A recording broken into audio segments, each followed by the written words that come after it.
तो बच्चों आज हम पढ़ेंगे पाठ 15 री की मात्रा।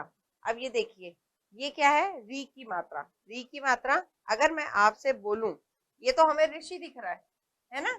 ये ऋषि, तरह से त्रिशूल, लेकिन इसमें जो है ये जो है ये री की मात्रा है। अगर मैं आपसे कहूं कि र को आधा लिखिए, ठीक है, आपने प को आधा लिखा है, त को आधा लिखा है, लेकिन अगर र को आधा लिखा जाए, ठीक है, र को जोड़ा जाए तो कैसे लिखा जाएगा? तो लिखा जाएगा ऐसे। हमें चोटी लगानी है नीचे की तरफ, है ना? किसी भी वर्ण के अंदर जब आधा री लगाना होता है तो उसके नीचे चोटी लगा दी जाती है। ये देखिए, ये व और श, वृक्ष, वक्ष, वक्ष हो गया। लेकिन अगर इसको वृक्ष बनाना है तो इसमें नीचे चोटी लगाई जाएगी नीचे से। ये होती है आधा री, री की मात्रा, ऋषि वाली मात्रा। ठीक है, अब हम कुछ री, ऋषि वाली री जो नीचे चोटी लगाई हुई है, उस नीचे चोटी वाले यानी आधे री वाले र की मात्रा वाले कुछ शब्द पढ़ेंगे।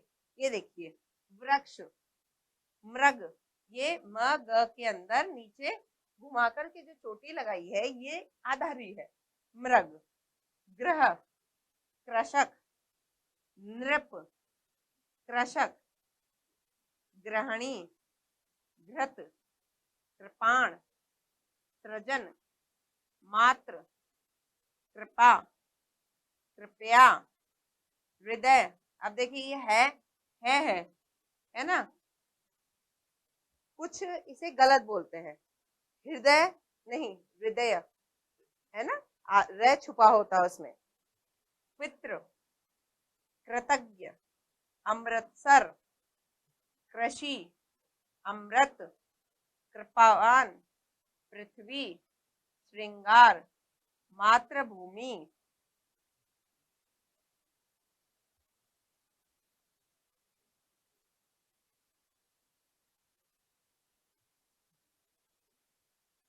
अब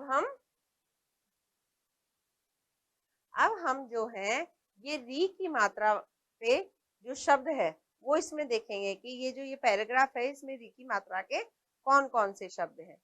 गर्मी की ऋतु थी, तो देखिए सबसे पहले ये ऋतु ही में री की मात्रा लगी हुई है ना? ऋचा कूलर चलाकर आराम कर रही थी। ऋचा क्या कर रही थी? कूलर चलाकर आराम। कृषक तरबूज उगा कर लाया। कृषक, कृषक यानी किसान, तो कृषक क्या है? क्या उगा कर लाया? तरबूज।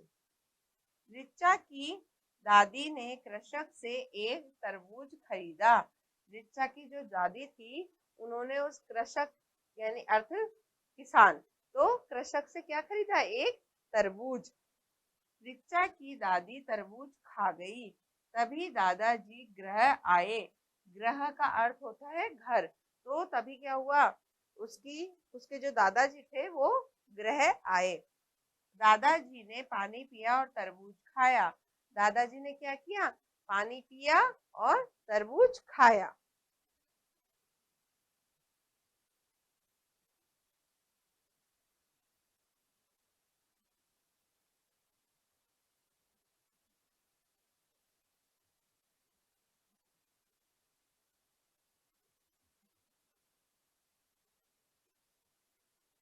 अब हम जो है ये जो री की मात्रा है इस पे पूरा एक पैराग्राफ, एक छोटी सी कहानी रूपी जो है ना वो पढ़ेंगे।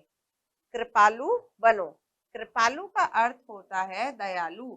अब ये देखिए, कृपालु लिख रखा है, तो अब हम इसे कैसे बोलेंगे? कृपा, कृ, र, र, हमारी जो जीभ है वो मुड़ जाएगी। कृपालु, तो कै में र की मात्रा है लगा हुआ है, तो नीचे लगा, कै के नीचे यानी चरणों में जो लगा ना नीचे की तरफ पूर्ण, ये है कृपा। कृपालु बनो। एक कृषक था। एक क्या था? कृषक। उसका नाम कृपाल था। कृषक का क्या नाम था? कृपाल। वह मृगु ऋषि की कुटिया पर गया। वो कहाँ गया? मृगु ऋषि की कुटिया पर। उधर एक मृग था। उधर क्या था? एक मृग। मृग होता है हिरन। मृग तृण चर रहा था। तो देखिए, मृग हो गया, मृग में लगी हुई है मात्रा, अब है तृण यानी कि तिनका। तृण चर रहा था। मृग मृगु ऋषि का था। ये जो मृग था, हिरन था, वो किसका था? मृगु ऋषि का। तभी एक नृप आया। तभी एक क्या आया? नृप। नृप होता है राजा। तभी एक क्या आया? राजा। नृप आया। नृप का नाम अमृत था। तो नृप का क्या नाम था? अमृत। नृप ने धनुष उठाया। नृप मृग पर तीर चलाना चाहता था। ये जो नृप था वो मृग पर तीर चलाना चाहता था। कृपाल कृषक ने उसे समझाया। अभी जो कृपाल कृषक है उसने उसे समझाया, मृग पर तीर मत चलाओ, कि हिरन पर तीर मत चलाओ, मृग है ना। कृपया कर कृपालु बनो। तभी कृषक की गृहिणी आ गई। वे दोनों अमृतसर चले गए। ठीक है। अब इसमें हम देखिए कितने सारे री की मात्रा वाले शब्द हैं। कृषक, कृपाल, मृगु, ऋषि, मृग, तृण, नृप, अमृत, कृपाल, है ना, कृषक, कृपा, कृपालु, गृहिणी, अमृतसर। तो अमृतसर। ठीक है ना। अब हम क्या है, हमने ये पढ़े री की मात्रा वाले शब्द। अब हम पढ़ेंगे इसके प्रश्न उत्तर।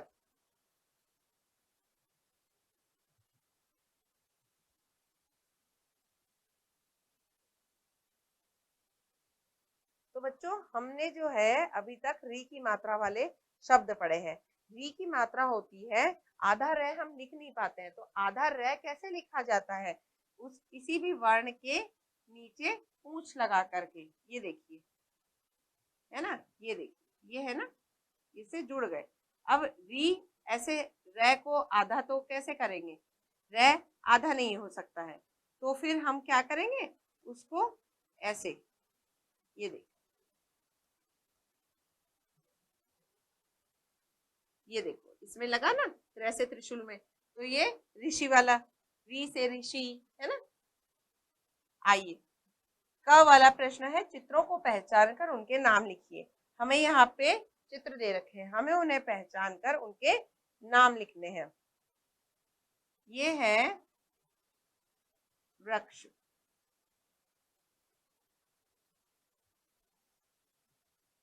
ये है कृपाण, ये है ग्रह। ये क्या है? कौन बैठे हैं? ये ऋषि।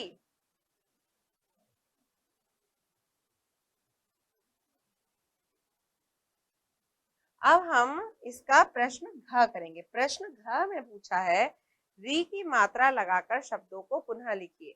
हमें यहाँ पे शब्द दिए हुए हैं, हमें उन्हें री की मात्रा लगाकर वापस लिखना है। तो पहला है वृक्ष, तो वृक्ष, मग, मृग, तण, तृण, नप, नृप, कशक, कृषक,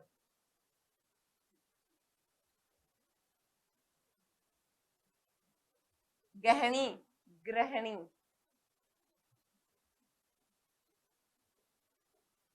आप जब इसे बोलेंगे ना तो थोड़ा री का, र का साउंड निकलेगा, र की ध्वनि निकलेगी। जब भी हम ये री वाले शब्द बोलते हैं, हल्का सा र की ध्वनि निकलती है।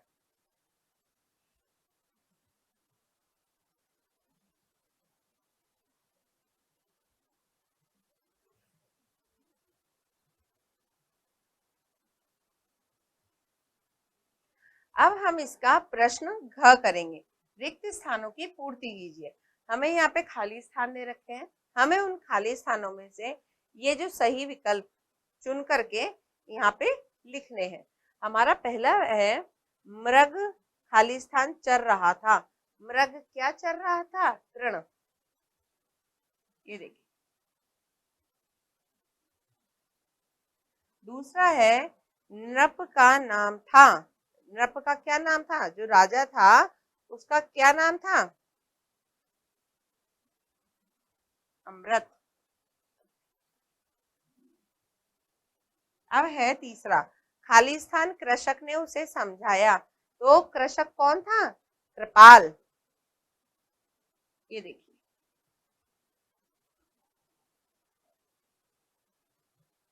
चौथा है तभी कृषक की आ गई। कौन आ गई थी कृषक की? गृहिणी।